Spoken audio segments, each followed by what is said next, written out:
kepedihan petani kopi Gayo ini.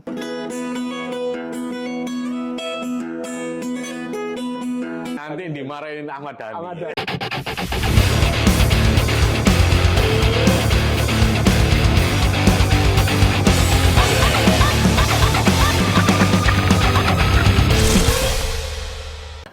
Halo, jumpa lagi dengan saya Cipeng, masih bersama Zebra Cross.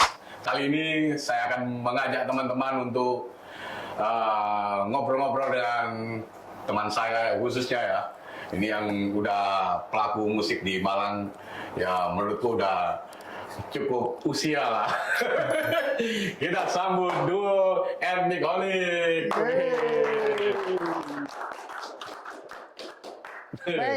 Mantap. Ya. Sesepuh kafe. Monggo. Pak dosen kafe ya. Ini sih ada ini. Nah, iya. Wajahnya cukup sesepuh kafe ya. Mungkin bisa dikatakan jelita ya. Jelang 50 tahun. Nah, oke. Kita lanjut obrolan santai ya. Oke. Kesibukan akhir-akhir ini apa ya? Selain ngeband ya? Bakul. Bakul mie. Ya, kehidupan. Bakul kehidupan. Realita. Gimana, Mas Bro? Iya sibuk yo ngajar. Jadi pondok sambil tetap kerjaan utama jalan terus. Ya harus itu. Biar musik ini hobi yang menghasilkan. Ya. Gimana Pak dosen nih? Asli dosen ini. Kerjaan yang ngajar ya. Dan sekarang lagi riset kecil-kecilan. Karena kerjaannya dosen yang riset. Ya harus. Tapi risetnya ini lebih ke teknologi yang lagi tren kan. Seperti apa ya contohnya? Teknologi AI ya. Oh iya. AI terutama saya lagi intervensi terutama AI musik. AI musik. Ya. Artinya di AI itu lagi intervensi lirik-lirik bahasa ibu. Oh iya. Bahasa Tura, bahasa Jawa. Kita coba latih karena itu kan mesin ya, jadi harus diinjek juga gitu. Karena biar kita enggak kalah dominasi. Itu aja sih. Yang lain-lainnya ya ben-benan tetap. Tapi kalau untuk AI yang musiknya secara pembikinan musik ya, secara utuh ya, gimana respon? Ya sekarang kita nggak bisa menghindar gitu kan, karena ya ini sama dengan dulu waktu ada teknologi komunikasi jenenge sajroning mlebu handphone, ada pager dan kemudian terupgrade terus gitu kan. Tapi saya pikir teknologi yang paling update itu kan justru di musik. Dari zaman MIDI, analog MIDI, kemudian digitalis yang lain gitu kan, platformnya itu kan paling cepat kan di musik gitu. Apapun gitu. Dan platform-platformnya ya kerja-kerja AI itu kan lende recording ya, kan ono plugin, kan AI semua sebetulnya, cuma offline gitu. Artinya tergenerate gitu. Kita pilih template dan plugin untuk soundnya, untuk apanya kan sudah tersedia. Cuman bedanya kalau di AI ini kan ada automatically gitu ya. Jadi ada generate ya, ada posisinya. Bisa ngelompokno data-data sound sing macam-macam gitu kan, kemudian dipantik ambil teks jenenge prompt. Oh iya. Perintah aja sih. Ya lebih tapi tetap begini, harus ada kemampuan untuk punya logika musik. Walaupun dengan AI ini orang yang nggak bisa musik, yang nggak bisa apa-apa, misalnya di musik dia bisa ngeprom aja, bisa bunyi juga. Cuman beda. Kalau tanpa ada logika logika inilah, dengan logika musikal gitu. Berarti kan sama halnya itu balik lagi ke SDM-nya ya. Iya. Ketika kita udah dibantu prompter, terus kita harus mengembangkan sendiri. Teknologi kan alat. Iya. Jadi Ya sebenarnya sama kayak aku di sini kan ada prompternya. Ada ya. Betul, betul. Jadi aku kan kita mengembangkan sendiri. Ya. improvisasinya gimana gitu. Itu sih. Gimana Mas? Yuk, ayo, yuk. Ya, Kalau kesibukan sih masih bakul kehidupan Ya. juga jalan gitar, jalan efek sembarang apa aja ya. ini penjual Dandan gitar. efek, ya. Sebelum memasuki pembahasan album ya, kenapa namanya duo etnik holik? Padahal orangnya berlima. Iya, bener. Iya kan? Vokalnya nggak bisa. Pertanyaannya Ya awal duo Nikolik itu kita buat, saya sama Anggar sebetulnya buat pada saat pandemi gitu. Dan itu nggak sengaja kita mau mengikuti sebuah festival di mana di Itali. Festival online gitu. Ada yang nawarin, melu iki gitu. Kita udah lama ya, apa yang harus dilakukan pada saat pandemi kan kabut kabut dan akhirnya saya nyoba kontak Anggar dan kita coba lah iseng-iseng ikut dan saya kasih nama waktu itu duo Nikolik gitu. Karena Nikolik memang nama grup ya independen saya gitu kan pada saat itu Nikolik Project gitu dan bisa ganti-ganti orang gitu tapi brandnya Nikolik Project. Akhirnya saya sama Anggar bikin aja kita dua Nikolik sama Gawai gitu kan dan Anggar sih nyanyi. Itu aja awalnya. Berkembang kemudian kok enak ya dulu ya. Kurang lengkap ya. Iya kok rasanya gimana gitu kan ketika live juga kan gitu kan perform. Ada saya ngajak David, Wahyu yang kebetulan anak kampung Jemplok, saya kan juga di kampung Jemplok gitu kan. Sak kampung gitu kan. Terus sama Ocep gitu kan. Ya coba lah kita sharing gitu dan kalau alasannya si Anggar tetap dengan nama duo Nikolik walaupun komposisinya berlima ini lebih ke Dwi Warna sebab dua genre gitu ya etnis dan Progresif. Nah gitu-gitulah yang persepsinya Anggar gitu kan. Ya saya sendiri ya akhirnya teman-teman juga ada keberatan ya sudah ini kan juga bagian dari peristiwa kebudayaan peristiwa sing Evolusi ya. Ya harus berkembang aja gitu dan dua Nikolik ya akhirnya ya berlima. Nah untuk akhirnya membahas Nandur Kamulyan rilis tahun berapa ya? 2021. Iya. Oh ya. Berarti hampir 4 tahun yang lalu. Waktu COVID itu yang Omikron. Oh ya, hampir tengah-tengah ya. Iya tengah-tengah iya. Hampir selesai. Iya, hampir selesai. Itu sempat ada launching atau Launching. Kita launchingnya di Museum Musik Indonesia. Pas sebelum puasa Yon ya? Iya. Pas puasa. Pas puasa. Oh pas puasa. Terus buka puasa ya. Nah kita undang teman-teman media terus pelaku-pelaku budaya itu tahun 2021 ya Red? 2021 waktu itu direktur MMI-nya masih Pak Hengki. Kita launching, terus kita hadiahi di MMI itu satu keping CD bahwa kami pernah mencatatkan duet Nikolik pernah mencatatkan karya di sana. ya. Tuh setelah itu baru program tur kampung dimulai. Ya. Ini seru ini. Boleh diceritakan. Ya. Jadi tur kampung itu kenapa sih kok kita malah tur kampung?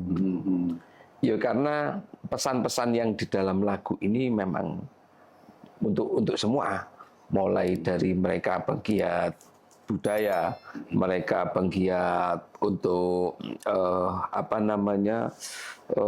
alam. Terus mereka yang tersisih secara kelas sosial itu. Sudah pasti. Ya, jadi maka kami harus memutuskan tur kampung ini harus dimulai. Tajuk besar kita Nandur Kamulyan itu menanam kebaikan yang Bismillah nanti memunculkan kemuliaan. Iya. Ya pesan-pesan moral itu yang kami sampaikan kepada masyarakat, pada teman-teman. Sekalipun kami pun masih belajar untuk menjadi baik, gitu. Kami bukan orang baik, tapi masih belajar menjadi baik. Tuh. Semua harus belajar. Iya, ada 11 tempat lah, 11 tempat yang kita kunjungi by request. Itu apa kampung-kampung tertentu aja, entah itu spesifiknya yang lebih raw secara. Ya.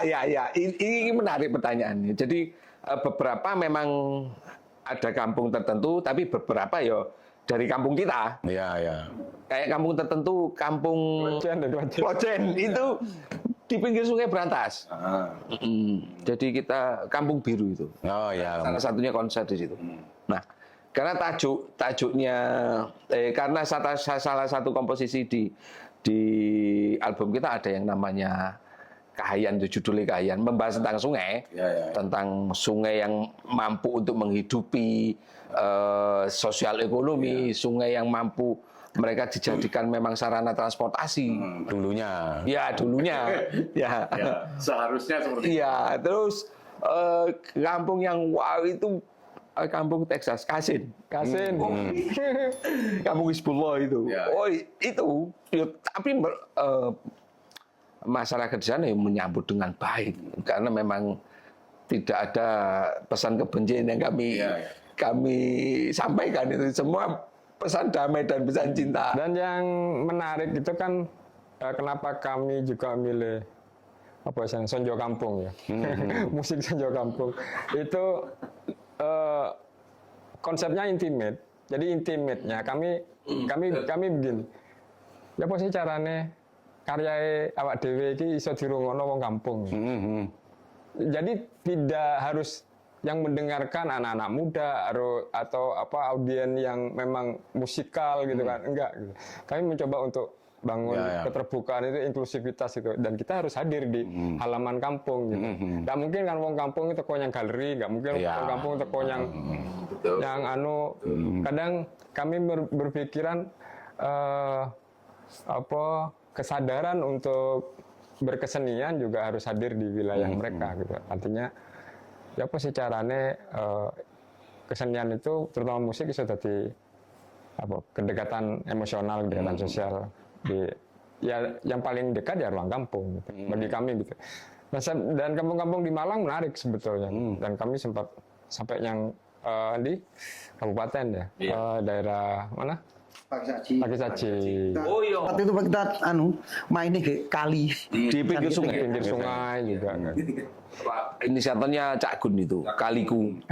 Yang kali kotor, akhirnya dibuat sedemikian rupa, disaring beberapa kali untuk sampah-sampahnya sehingga sungainya bersih. Nah, kami konser di pinggir sungai. Ya istilahnya kan halaman rumah itu kan juga panggung gitu. Nah, kita coba merespon itu. Ya selama ini dulu kan memang gitu. Mulai teko wong mantenan, rapi di kampung kan mesti ndek omahe. Walaupun ndak duwe halaman gitu, teman kan dia halamane wong. Halamane tonggoe. Lek api mbek tonggoe kan nggak mungkin. Pasti. Nah, itu kami mencoba untuk menerjemahkan itulah panggung gitu. Itulah panggung. Ya banyak yang tanya lah apa tur yang kampung-kampung gitu kan, turnya ngantor kota dan kafe kan buka gigs gitu kan, ya nanti lah next gitu kan. Cuman kami biar dapat aja interaksinya dan vibrasinya gitu kan. Dan toh karya ini memang tajuknya Nandur Kamulyan, bagaimana arti dari per lagu itu juga bisa termanifest di masyarakat. Nah, gitu. Karena ada beberapa lagu, misalkan lagu ya ketika main di kasino, hip hip duro, gitu. Ya dulur-dulur duro ya kan seneng gitu kan. Bagaimana mereka kemudian di ruang yang berbeda, iki arek-arek ngono lagu duro tapi dengan kemasan yang kekinian gitu. Dan ya dapat aja gitu dan pecah gitu, maksudnya aspek komunikasinya gitu. Itu sih dan itu bagi kami sebuah capaian. Capaian. Berarti secara penulisan lirik lebih ke pakai bahasa tradisional ya? Enggak, mix, campur ada. Campur ya. Beberapa sih ada memang. Ya. Beberapa ada. Kahayan itu bahasa Dayak. Terus hip duro itu bahasa Madura. Ada Kaili. Bahasa Kaili sih. Bahasa Kaili di komposisi yang judulnya Mata Hati Mata Air itu ada Bahasa Kaili mana? Sulawesi. Sigi. Jadi bahasa pedalaman. Aceh juga ada kita ya. Ada yang bahasa Aceh, judulnya Mantra Kopi. Jadi Mantra Kopi bercerita tentang Aceh menghasilkan kopi gayo. Kopi gayo ini yang sudah disertifikasi sampai pada tingkatan internasional. Tetapi rakyatnya selalu miskin. Maka dari kami mengambil sajak itu dari Bang Fikar. Jadi sajak itu memang karyanya Bang Fikar. Kami interpretasi, kami respon lewat musik. Jadi Bang Fikar ini penyair dan anaknya petani kopi. Dan hidupnya dari kecil sampai remaja itu tidak pernah baik-baik saja. Padahal kopi ayahnya ini sudah dibawa kemana-mana sampai mancanegara. Jadi syair itu bercerita tentang kopi itu. Jadi bagaimana kepedihan petani kopi gayo ini saat satu cangkir dijual dengan harga 70 sampai 120 ribu. Sedangkan mereka menikmati kesengsaraan dari ini hal yang ironis. Nah, itu kami respon lewat satu komposisi itu. Berarti secara keseluruhan lirik ambil dari saja atau puisi teman-teman atau penulis sendiri. Dari kita ada, yang dari kita sendiri ada, yang dari teman-teman ada. Jadi Reddy kan kebetulan juga presiden kampung Indonesia. Jadi dari jaringan kampung Reddy ini presiden kampung. Jadi kepada teman-teman ya, ayo siapa yang mau setor syair. Kami yang merespon secara bunyinya. Mantap. Sama musisi dari Taiwan juga. Ada, dia pemain ini lah, dawai Taiwan. Pemain dawai Cina itu Liquin namanya, dawai Liquin itu. Nah, itu direspon. Nah, kebetulan yang direspon memang dua. Kahayan sama Mata Hati Mata Air. Kalau Kahayan mungkin karena satu rumpun ya, jadi Dayak sama Cina itu kan expand ya. Akhirnya nyampe lah ke Kalimantan itu. Sehingga itu yang lebih direspon dua komposisi. Yang sama Mbak Tri Utami ya. Sama Mbak Ii. Untuk yang lagu Mata Hati Mata Air. Iya. Kita kolaborasi. Nah, gimana caranya kalian ini menggabungkan unsur-unsur tradisional dan modern nih secara penggarapan musik? Kalau penggarapan musik kita lebih ke arah jamming. Kayak kita saling respon. Mamanya Reddy, dia punya melodi seperti ini, aku punya beat seperti ini, kita gabungkan, Wahyu masuk, Mas David masuk, akhirnya akan jadi satu komposisi. Anggar masuk, udah beda lagi akhirnya. Nah, gitu. Selama ini kita membuat lagu itu dengan rata-rata seperti respon, jamming. Kita di studio, kita jamming. Betul. Jadi nggak ono sing nggak kayak mentahan tapi kayak gini. Kan Nggak ada. selama ini kita ya itu memang moro ready aku di neng kita ngerespon lagi jadi lagu. Nah, selama ini kan aku dulu di sosmed ini kayak sering main-main di acara festival kebudayaan atau apa. Memang khusus di segmen seperti itu atau gimana? Enggak juga. Ya makanya kan tadi perbandingannya ketika kita masuk di kampung itu kan membuka segmen itu. Iya. Nah, di festival kebudayaan gitu kan. Contoh misalkan untuk tahun ini kita akan diundang di SIPA ya. SIPA Solo International Performing Art September besok. Yang ke-17. Ya kita membuka diri aja siapapun gitu yang ingin mengapresiasi karya kami, termasuk teman-teman kemarin di Surabaya, teman-teman Dewan Kesenian Surabaya gitu kan, dan pameran lukisan pasar pameran lukisan Indonesia gitu di Surabaya kemarin. Ya begitu, dan ya kami membuka diri, nggak mengkotak untuk harus segmen ini, enggak, karena memang ya harapan kami karya ini kan bisa menjadi penyaji gitu ya. Iya. Kudapan dengar, kudapan dengar dari hiruk pikuk musik yang cukup Jadi alternatif lain. menjadi alternatif lain. Iya. Ya mudah-mudahan ini bisa terus lah, maksudnya bisa terus bervibrasi gitu kan karya kami. Kan aku sempat dengar juga menang di festival atau ya itu gimana itu prosesnya sampai ke sana itu? Ya di festival waktu itu ya awal Dua Nicolic itu Ya, di festival Italia itu di Sopra Vista. Vista Fest ya. Itu memang kategorinya kategori ini alat musik sama voice. Jadi kita masuk di juara pertama untuk itu. Karena memang dawai yang saya mainkan itu kan dawai, saya kasih nama dawai cempluk. Dawai cempluk buatannya ada masyarakat warga Kampung Cempluk namanya Cak Budiayin gitu.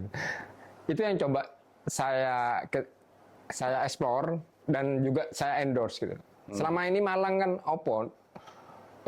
instrumen khasnya apa Malang? Iya. Kan nggak ada. Karena Malang ini kan kota perjumpaan gitu. Nah, ini yang coba kita ulik. Nah, kalau begini dalam konteks musikal, yang konteks musik, ya kini berangkat ke kampung aja. Tak jenengki alatku ini jeneng kampungku aja gitu. Gawe cempluk, mbung kotean Kidul Pasar atau tetabuan di Noyo misalkan. It's okay. Jenengi kampungnya aja gitu. Karena kalau etnis kan multi etnis ini. Perjumpaan gitu. Dan mungkin beda dengan kayak Banyuwangi yang sudah kuat dengan Osingnya gitu kan. Sub culture-nya gitu. Dengan Madura, terus Mataram. Lek gamelan kan wis umum terus. Nah, itu yang coba kami deskripsikan ketika ikut festival itu. Ternyata dapat atensi dan kita menang gitu. Iya. Nah, gitu. Iya, ojo tekan rek. Santai toh. Santai. Ngomong-ngomong musik. Kowe kepikiran daganganmu tok. Ini kan tipu kok. Ayo enggak gitu. Iya, wes tenang-tenang. Nah, Cep, gue cerita soal pengalamanmu selama main di Duo Nicolic ini. Pengalaman saya kan asli basic kan rock kan, yang rock yang sampai tahu pang-pangan barangkali tahu ya. Tapi kan aku seneng ada nuansa baru. Awalnya kan sempat aku sama Tepon juga, akhirnya dibajak sama Redia ya nggak album, udah akhirnya nggak album. Dibajak mereka nggak album, loh kok iya ini saya tak maksud kita DM tapi berkarya gitu loh, gak kita mengover gitu. Akhirnya ya wis, akhirnya kita membuat lagu gini, ada nggak gini di kampungnya Redi, di tempatnya Redi kita buat, bukan di studio loh, Di Omah Ngopi. kita yang paling asik kan ini garap lagu tapi nyeluk tukang rekam dari istilahnya. Nah, kayak nang sering enggak kita ambil coba golongan coba itu. Kita manggil di tempatnya Redi ada workshop. Ya akhirnya jadi satu album gitu loh maksudnya. Tadi saya gue sah menjadi musisi. Musisi keras. Iya loh. Ini dia karya. Iya, akhirnya punya karya. Akhirnya Akhirnya selamat loh. selamat. Benar. Anu salah mono. Lah iya tak salami banget. Terus ya Mas David. Kalau saya berproses sama Reddy mulai tahun 99 ya. Karena kami bertemu dalam satu organisasi dan kami membentuk satu badan atau lembaga seni memang. Iya. Jadi saya kenal Reddy mulai tahun 99. Sehingga Reddy sudah tahu saya, makanya saat duet Nikolik itu ingin membuat ini menjadi band, itu ngajak Wahyu karena kebetulan satu kampung. Nah, tapi by the way, sejauh ini saya sangat menikmati di duet Nikolik karena nomor satu tidak ada keterpaksaan dalam bentuk apapun. Iya.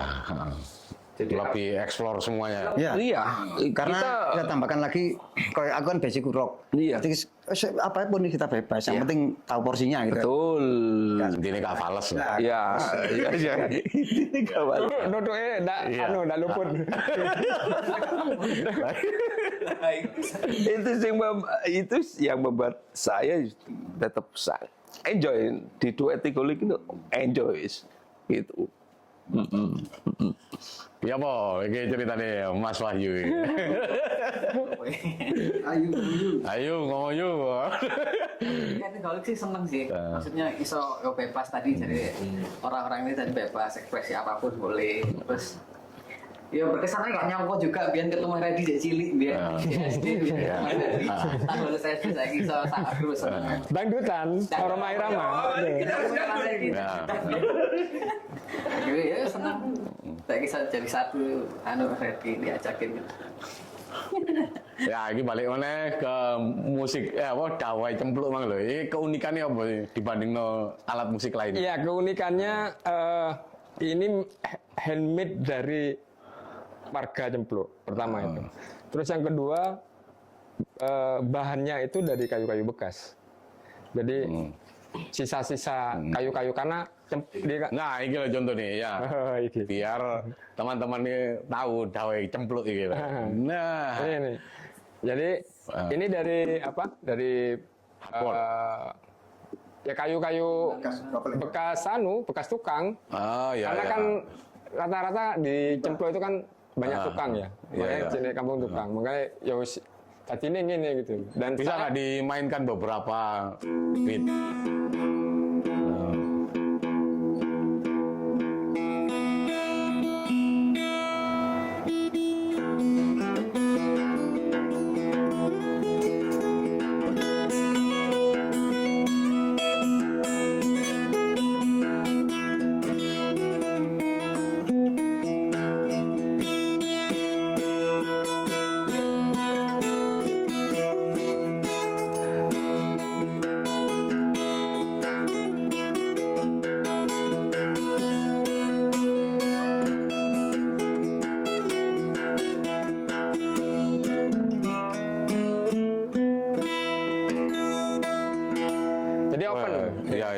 Open. Apa kayak melodi-melodi ini nada-nadanya kayak sapi ya? Ya, bisa hampir. Awalnya itu, cuman kan kita kembangin gitu.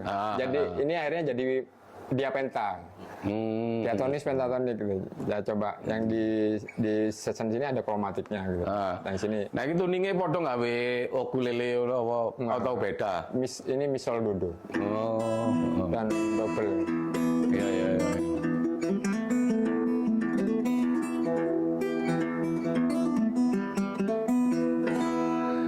Awalnya kepikiran gawe kayak gini ki moro-moro apa ya?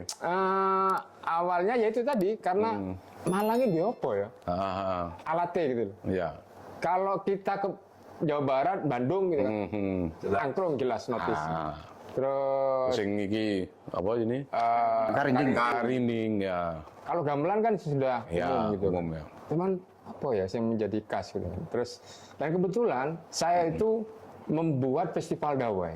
di Malang gitu. Dan itu satu-satunya di Indonesia. Itu hanya bertahan sampai tahun kelima aja. Festival Dawai Nusantara itu. Dan itu banyak responnya dari para pemain-pemain Dawai. Akhirnya saya kepikiran gimana Kak kalau saya bikin Dawai lah ya. Maksudnya ini harus dari hal yang beda di Malang. Akhirnya saya coba ngobrol dengan Cak Budiayin itu, dia tukang kayu gitu kan. Akhirnya dia otodidak juga, belajarnya dari YouTube. Tadi saat perlu deh, nggak gawe ukuran skala apa dihajar aja gitu kan. Terus nggak apa-apa ya, nggak usah ngenteni bentuk gitu. Nah, cuman untuk urusan apa namanya penentuan apa segala, saya dibantu Wahyu gitu kan. Yuk, ini betulin strukturnya gimana supaya enak aja gitu buat main. Dan banyak apa bentuknya juga banyak gitu. Dan apa yang menarik itu kan kita tidak bisa menentukan standarisasinya, belum. Maksudnya karena kayunya acak, tingkat kekeringannya beda-beda, terus karakternya beda-beda, kayak gitu. Kalau yang pabrikasi kan sudah jelas gitu, ketemu gitu. Korporasi ini, korporasi ini yang menarik di situ, justru itu. Aking kok tatine munine kayak apa gitu. Tapi semua dipatenkan bisa nggak ini? Ya bisa. Artinya paten untuk nama yang pertama itu. Karena itu kan bisa jadi apa ya? Saya berharap memang jadi trademark ya istilahnya. IP ya, intellectual propertinya masyarakat Kampung Cempluk gitu. Bahwa di Kampung Cempluk itu ada alat namanya Dawai Cempluk. Nah, gitu. Yang nggak ngerti kan ini bisa ditiru kampung-kampung yang lain. Kalau di Noyo misalnya produksi keramik, keramiknya digawe perkusi sehingga jadi kotean di Noyo atau apa. Iku lek dikelompokno instrumentasi berbasis kampung di Malang. Wah, itu kan dahsyat. Iya. Sehingga jadi punya authenticity sendiri gitu. Gitu. Ada nggak rencana ke depannya untuk dijual belikan? Ya beberapa iya sudah modelnya kan pesan gitu. Nah pesannya kan langsung ke Cak Budiayin. Cuman biasanya untuk ngatur pickupnya apa segala dibantu Wahyu sih. Karena dia fokusnya ke organologi instrumennya gitu. Nah, dijual kisaran harga berapa? Minimal lah minimal 1,5. Minimal 1,5 juta.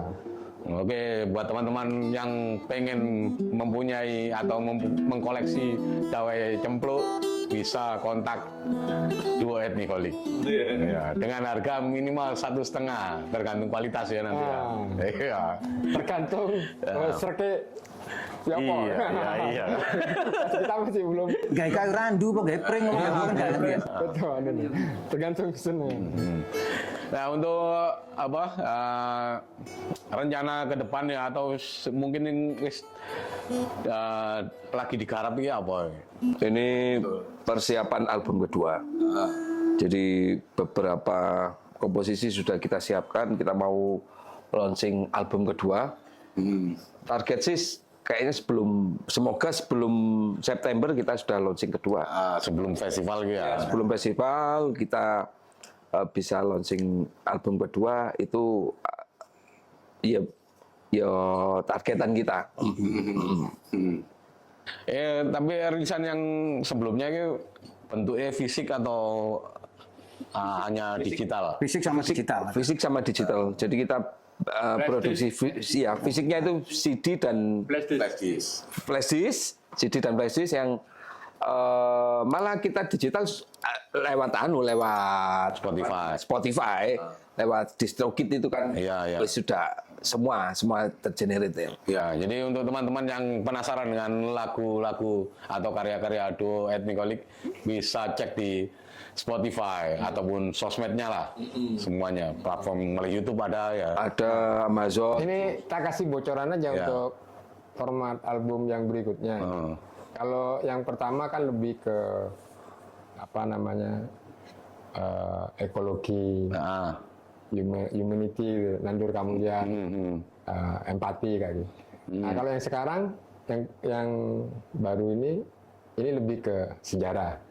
terus mengenal ruang. Ono judulnya lagu apa Dinoyo Beat. Jadi nama ruang gitu, nama kampungnya Dinoyo.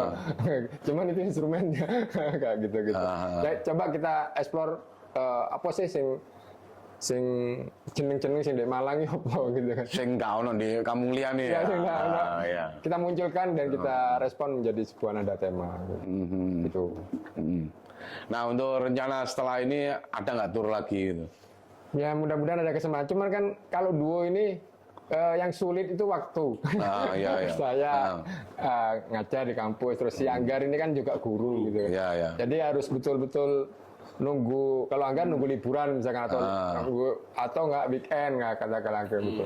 Jadi kami nggak bisa se-fleksibel teman-teman yang all out gitu. Iya. Tapi paling tidak ketika ada waktu mesti kita untuk sempatkan untuk inilah, untuk latihan tetap, terus ya kemudian kalau ada acara dan kita bisa pas ya kita masuk gitu. Gitu. Tapi kalau menurutku ya lebih banyak memperbanyak album atau karya daripada memperbanyak manggung. Itu bener. Iya, daripada manggung tapi nggak ono karya waduh. Jadi karya ini terkadang kan iya juga punya satu fenomena ya. Ya. Kadang juga tahun ini meledaknya. Bisa 5 tahun lagi. Bisa 5 tahun lagi. Yang penting kan sudah ada tabungan karya ini. Iya, minimal itu. Lah iso kan ya berkarya ambek main. Kayak awakmu oleh mau main. Cuman kan mesti akeh to kanca-kanca gini ku sing main to gak ono karya. Main ya gitu. Iya loh.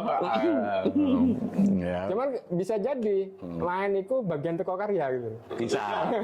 Tapi asal jangan membawakan karya orang lain. Manggung tuh membawakan karya orang lain kan ya. Disemprit Nanti dimarahin Ahmad Dhani. Ahmad Dhani. Disemprit Ahmad Dhani. Bisa perang. Ada polisi. Nah, iya kan.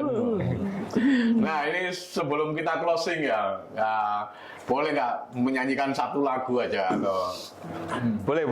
mainkan musiknya? Gitar.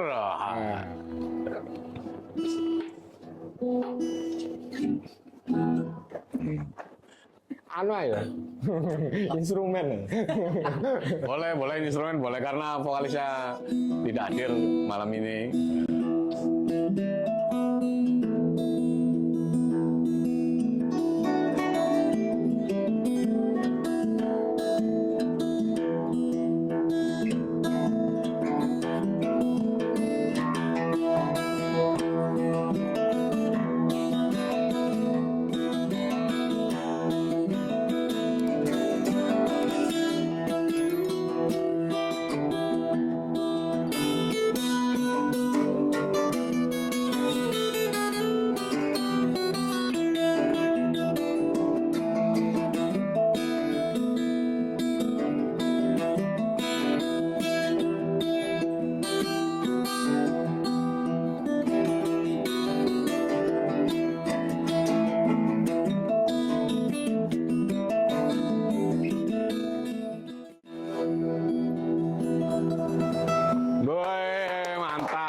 Ono vokalnya wis mantep kok ngene ono vokalnya ya.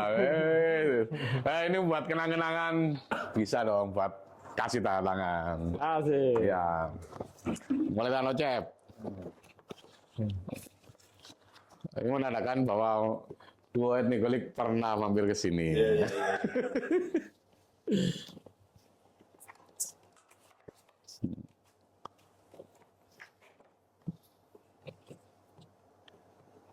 Seprakos.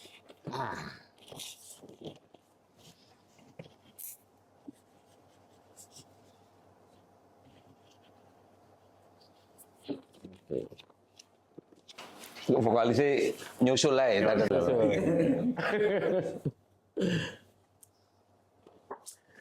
Terima kasih. Taruh sini dulu. Nah, ini untuk harapan-harapan ke depannya ini kira-kira apa yang ingin disampaikan untuk teman-teman musisi Malang lah khususnya ya? Ya harapannya mulai itu tadi, mulai banyak investasi berkarya terus, dan terutama mengangkat konteks isu-isu lokal sing ono di sekitaran awak dhewe, ndak usah angel-angel gitu. Itu yang coba kita terjemahkan kepada ruang estetika bunyi kita. Ya mungkin kayak Mas Jipeng gitu kan, bagaimana dengan brand apa jenenge grupnya sama Bunda Lowaru. Bunda Lowaru ini kan sangat Malang banget gitu. Dan ndak ono di panggon liyane gitu. Nah, kayak gitu-gitu. Jadi lokal brand itu yang kemudian harus kita harus kita terus gaungkan dan menjadi inspirasi dari banyak hal gitu. Gitu sih. Gimana Mas Safid? Dan satu lagi, bahwa perjuangan itu juga bisa salah satunya lewat musik. Artinya menyampaikan satu hal-hal yang krusial, paling enak lewat musik. Lebih universal ya? Lebih universal. Mau segmentasi manapun, mau dari klaster manapun, dia akan tetap mengapresiasi musik itu. Kadang meskipun liriknya kita nggak ngerti, tapi secara emosi nadanya Dapat soul-nya dapat. Iya, harus dapat. Nah, itu aja. Gimana Pak Ocep? Nah, aku sih berkarya itu penting. Karena yang bedakan kita bermusik adalah karya nanti. Kayak kalau mbak aku karya beda pada musik, tapi dengan karya kita bisa buat sesuatu yang beda itu. Bisa menunjukkan jati dirinya. Gimana, Wahyu? Oh enggak ya, karena ini masih jomblo, mungkin. Teman-teman. Siapa tahu Nyantol, karena listen. Ya, arek umur gini siapa ngerti. Ya, siapa tahu anak-anak kampus ini. Anak-anak kampus yang Dia pandai menjual gitar, menjual efek, bermain gitar. tidak pandai menjual diri. Iya, tapi dia tidak pandai menjual diri. Oke, terima kasih buat duo Etikolik. Sampai ketemu lagi di lain waktu. Terima kasih. Terima kasih. Terima kasih.